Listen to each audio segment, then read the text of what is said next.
The fluorescent lights in that office hummed the same way every morning. You know, that low, flat buzz that you stop noticing after a while, except when you're already beaten before you even sit down. I don't even remember driving in there that morning. I just remember sitting at my desk, staring at the maintenance metrics that had more red on them than they had green. The facility already was running in the background, and I was thinking, I don't think this ever gets better. I was tired. I was far past tired. This was something way heavier than simply being tired. This was the feeling of a man who has started to quietly wonder if he made a mistake in the last several years of his life. The skills that he built, the knowledge that he earned, maybe none of it really mattered. I had already started making morning calls. My brother worked for another company at that point, and we were talking about me taking a production supervisor role at the company he was working for. It would have been a significant pay cut, but at least I would feel like I could achieve something again. Guys, I was ready to quit.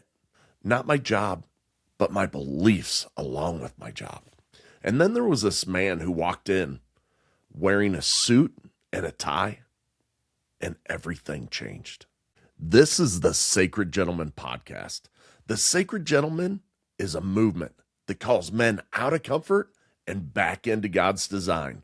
We form leaders of presence, purpose, and generational legacy. I'm Steve Baumgartner, your host. Let's begin. I want to talk to you today about communication, but not in the way that you're probably expecting. I'm not going to tell you to listen more. I'm not going to tell you to put your phone down at the dinner table, though you probably should. And I'm not going to give you a list of phrases to use with your wife. What I want to talk about is something I had completely backwards for years. I thought communication was about telling people what they needed to know, an information transfer, a status update. I told you, didn't I? And for a long time, at work, at home, in marriage, I thought that was good enough. It wasn't. It wasn't even close. The man who changed that for me didn't do it with a book. He didn't do it with a seminar or even a YouTube video. He did it in a training room with a whiteboard and a story about D-Day. I want to take you on a trip back in time with me to that day. I was a maintenance manager, and I need you to understand what that means in certain types of environments. In a lot of industrial/manufacturing settings, maintenance is the department that inherits every sin of the previous leadership. What they committed and never fixed. Equipment that should have been replaced 5 years ago. Systems held together with the industrial equivalent of duct tape and wishful thinking. And a culture that somehow still blames the maintenance team when the machine that hasn't been properly serviced in 3 years goes down on a Friday afternoon. I had gotten a reputation for being good at turning those types of situations around, which sounds like a compliment. And it is, until you realize what it actually means in practice. It means that every time a new dumpster fire needs a lid put on it, they called me. So in this particular circumstance, it was 16 hours a day, 6, sometimes 7 days a week. Actually, a lot of times 7 days a week. And I want to say right now, I know that was wrong. It was wrong for my family. It was wrong for my marriage. My family paid a price for that season that I can never give back. But at the time, that was my entire identity. The job was my job. I didn't know any other way, and I was still losing. It was the kind of losing where you start doing the math in your head at your desk. Man, if I jumped ship and I had to take a pay cut, what does that actually look like? Could we make a pay cut work if I made $50,000 less every year? What would we have to give up? The weight of feeling like you're failing every single day, despite given everything that you have, it was breaking me inside as a man. I remember that specific morning that I had mostly decided what I was going to do. I was going to give my brother a call back. I was going to take that supervisor role, that production supervisor role. I was going to start my entire career over. And yeah, it felt like I was throwing everything I'd built into a trash can. But at least the trash can wouldn't be on fire every morning. And in that same moment, in that same week or day or however it fell out, my boss got changed out.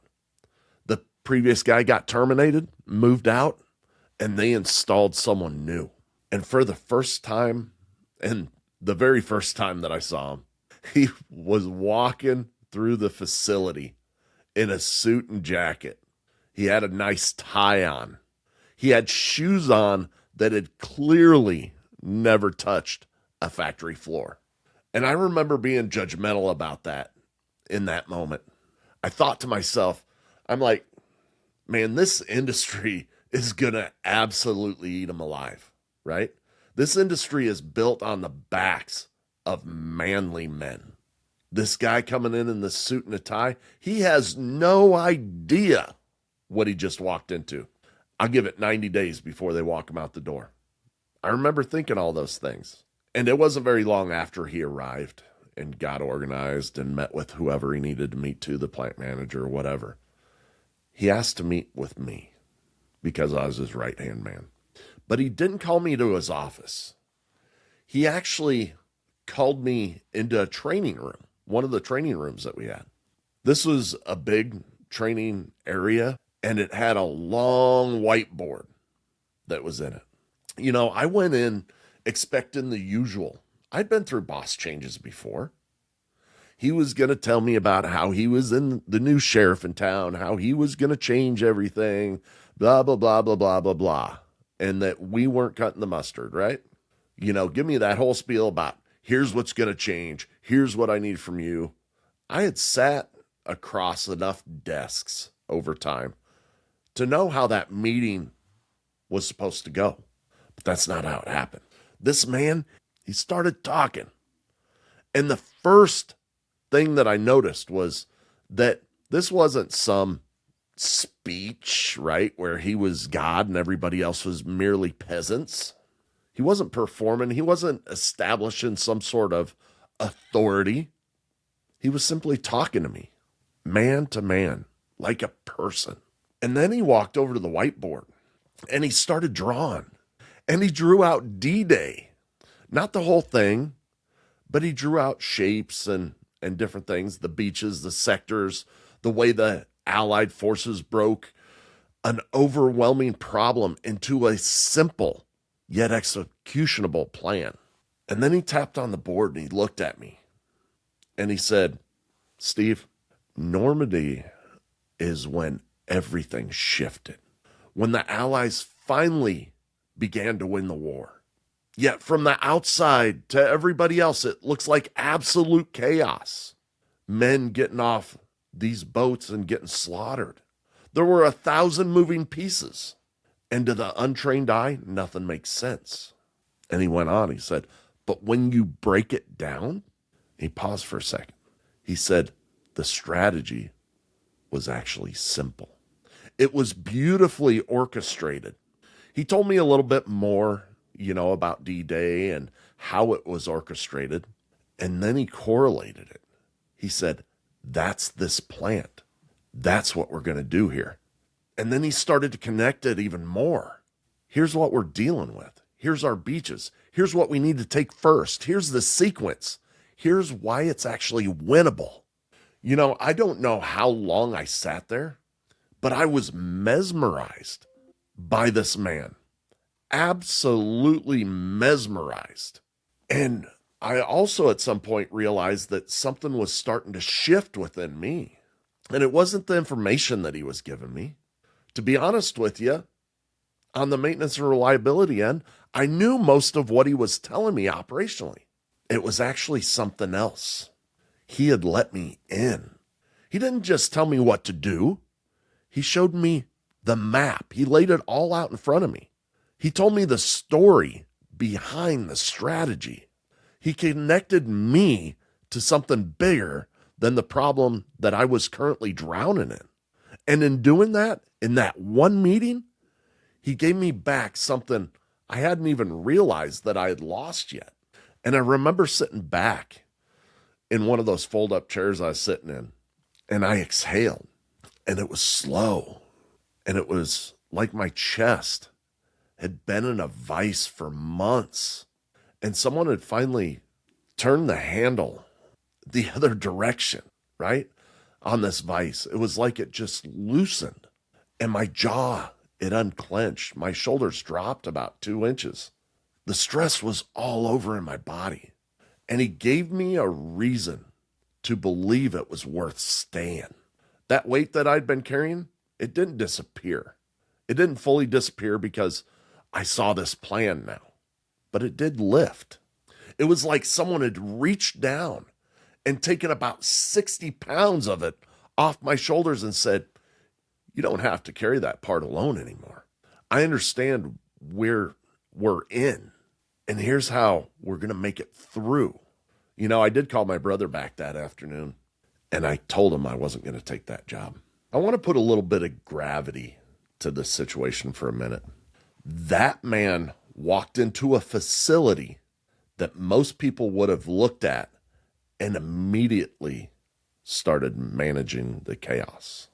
And instead, before he gave a single directive, before he moved a single chess piece, he communicated with me a vision. He told the story behind the strategy. And I want to ask you something, man to man. When is the last time that you did that at work, but more importantly, at home? When is the last time you sat down with your wife and said, here's what I see for us. Here's what I'm working towards. Here's why I'm making the decisions that I'm making. Here's the roadmap. Or sitting down with your kids. When is the last time you pulled them in close enough that they actually understood what you were building and why it mattered and what their role in it is? Most of us, and I'm including myself in this, for a long stretch of years and currently, we default to what I call information transfer. We tell our families what they need to know. We tell them things like schedules and logistics and directives. This is what's happening. Here's what I need from you. Didn't I already tell you that? That's not leadership communication. That's simply management. And your family doesn't need a manager. They need the man who will take them into the room, walk to the whiteboard, the notepad, whatever, and show them the map. Here's the absolute brutal truth about what happens when we don't do this. The people closest to us, they fill in the blank. When there's no vision shared, no story behind the strategy, no sense that they're part of something, they fill in the gap. They make one up. And it usually isn't flattering to you. Your wife starts to wonder if she's a priority or a responsibility. Your kids start to wonder if you actually see them or if you're just running the house. The silence where your leadership voice should be, it gets filled with anxiety, distance, and quiet resignation. Does that sound familiar? It does to me because I've lived on both sides of that equation. So let me give you something really concrete here. 3 communication shifts that changed how I lead at home, and they came directly from watching this man, John, work. The first shift: stop transferring information and start sharing vision. There's a difference between telling your wife, we're tightening the budget this month, and sitting down with her and saying, here's what I'm trying to build for us in the next 18 months. Here's why the season requires discipline. And here's what it looks like on the other side. Overall, it's the same financial reality, but it's completely different experiences with you as her partner. Vision doesn't require certainty. It requires honesty and direction. Your family doesn't need you to have everything figured out. They need to know you're thinking about it, that you have a map, even if the map is still being drawn. The second, use story to connect, not just to illustrate. John didn't walk into that room and say, here's the operational plan. He told me the story of D-Day. He made me feel the weight of what those men faced and that elegance of how they solved it. And then he connected it to where we were. That story didn't decorate the information. The story was the delivery vehicle that made the information land inside of me instead of just thoughts inside my head. He made me feel it. Men, your family needs your stories. Stop listening to those professionals out there that say, ooh, don't share your past with your kids. They don't need that, right? That's a bunch of BS. Don't tell them the perfect parts of you. Tell them the real ones. The morning you sat at your desk and thought about quitting. The season where you doubted yourself. The moment that shifted your mindset. When you share these stories with your wife and your kids, you're not showing a weakness. You're giving them a map to who you actually are. And that access, that's intimacy. That's connection. That is what your family is hungry for, whether they know how to ask for it or not. And then the third shift, communicate like someone is worth it. I can't stress this one enough. And this is the one that's probably hardest to hear. Because the way I communicated to my family during that season wasn't through the things that I said. It was through everything that I did. I got up before the sun. I went to work. I stayed at work till I had nothing left. And I would come home. I would sit down in front of the TV and eat cold leftovers, whatever. And then I went to bed. I went to bed at a different time than my wife most of the time. And my wife was right there in the same house, generally in the same room, a few feet away. And the distance between us was growing like something that was actually alive. Not because we were fighting, not because of dramatic moments, things thrown, whatever. It was this quiet accumulation of me being checked out without ever saying that I was actually leaving. Guys, I say this a lot, but I thought I was providing, right? I thought I was providing. I was the breadwinner of the house. I was. But we have to provide in more ways than just financial. My provision was all that I had to offer. I had no presence, and therefore I lost my leadership in the home. You know, John put on a suit and a tie and walked into a room and treated me, the maintenance manager, like someone worth investing in. He didn't have to do that. I've had plenty of bosses not do that and just give me the goals. That man chose to. And that choice told me something before he ever really gave me a goal or an order or a dictate. What are your choices saying to your wife right now? What are they saying to your kids? Because they are reading every signal that comes from you. They're listening to everything, especially the things that you're not saying. Let's go back to that training room for another time. I sat there watching John draw on that whiteboard. And as I told you, something inside of me broke open just a little bit. And I've thought about that moment a lot over the years. Why it hit the way that it hit. Why that specific thing moved me so much. I think it's because it was the first time in that season where I was hurting that another man treated me like I was part of the solution instead of part of the problem. He didn't walk in and look at the mess and look at me. He walked in and said, let me show you what I see. Let me show you where you fit into this vision. And that's what a man with vision does. He doesn't just hold the vision for himself. He shares it. He brings people into it. He makes them a part of something larger than the daily difficulty. That's exactly what your wife needs from you. That is exactly what your kids need from you. They don't need perfection. They don't need you to have it all figured out. But they do need your willingness to open up the map and say, here's what I'm building. Here's what I see. And you are in this with me.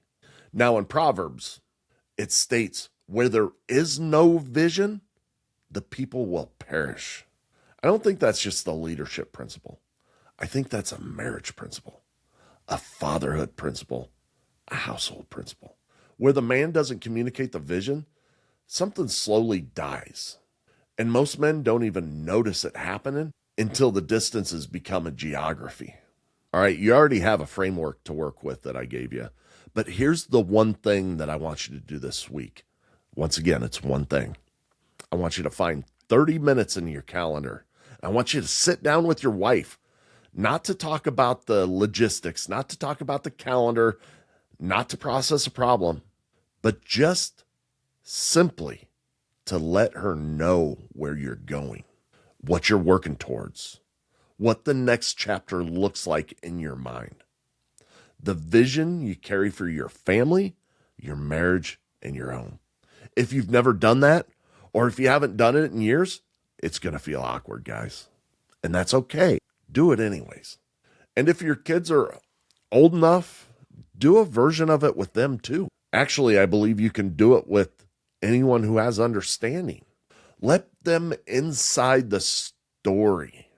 Kids who understand what their father is building and the why behind it, those kids carry that with them. They have a sense of roots, of direction, and being part of something that actually matters. And that's not a small thing. That's an absolute legacy that's being laid.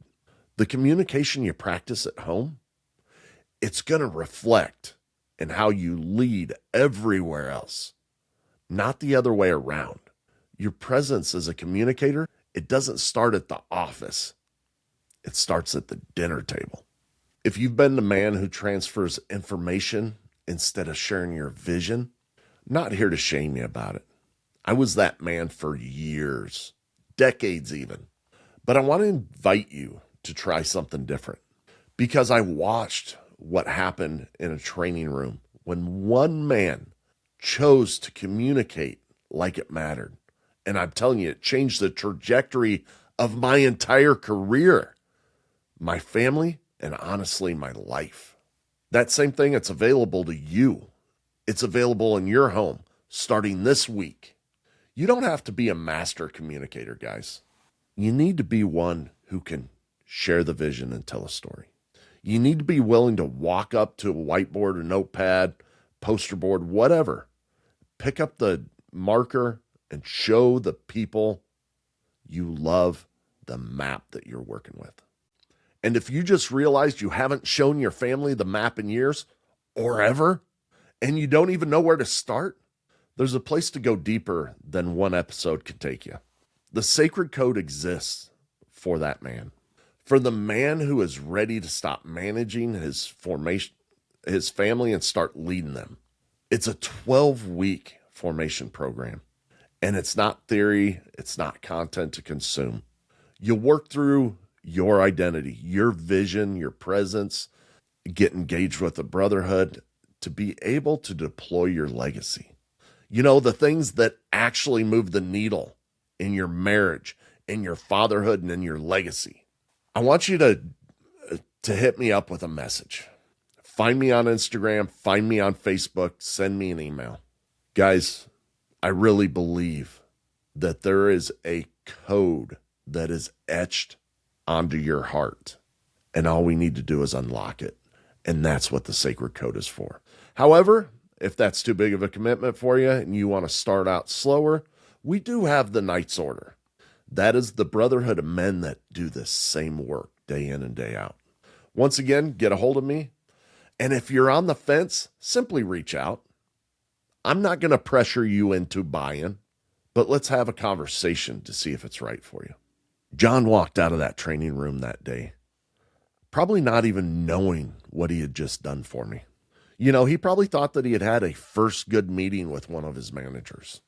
But what he actually did was much greater than that, because he handed a man who was drowning the reason to believe that the surface was still worth swimming. Guys, your wife doesn't need you to have it all figured out. Your kids don't need that perfect father. They need a man who shows up, who's able to open up that map and says, I see where we're going, and I want you to come with me. That man changes everything around him. Start there. I'm Steve Baumgartner. This is the Sacred Gentleman Podcast, and we will see you next time.